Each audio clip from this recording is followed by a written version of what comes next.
कृष्ण कृष्ण कृष्ण कृष्ण राधे राधे कृष्ण कृष्ण।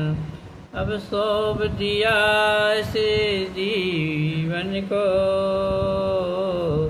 सब भार तुम्हारे हाथों में, हे जीत तुम्हारे हाथों में, है हार तुम्हारे हाथों में। मेरा निश्चय बस एक यही है, एक बार तुम्हें मैं पा जाऊं, अर्पण कर दूं दुनिया भर का सब प्यार तुम्हारे हाथों में। जो जग में हूँ तो ऐसे रहूं, जो जल में कमल का फूल रहे। यदि मानव का मुझे जन्म मिले, तब चरणों का मैं पुजारी बनूं। इस पूजा के एक एक रग का हो तार तुम्हारे हाथों में। जब जब संसार का कैदी बनूं, निष्काम भाव से काम करूं, फिर अंत समय में प्राण तजूं, निराकार साकार तुम्हारे हाथों में। मुझ में तुझ में बस भेद नहीं, मुझ में तुझ में बस भेद नहीं।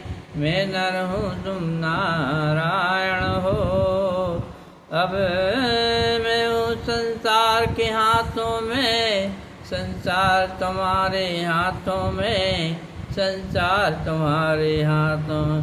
अब सौंप दिया इस जीवन का सब भार तुम्हारे हाथों में, है जीत तुम्हारों हाथों में, है हार तुम्हारे हाथों में।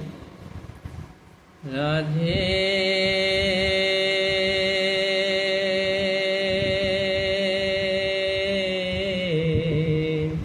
राधे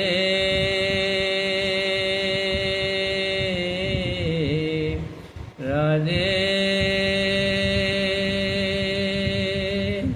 राधे राधे। कृपा करो राधे, कृपा करो राधे, भक्ति का दान करो राधे, मुक्ति का द्वार दिखा दो राधे राधे।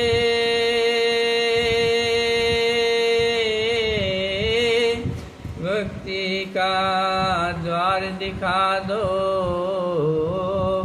मुक्ति का द्वार दिखा दो राधे।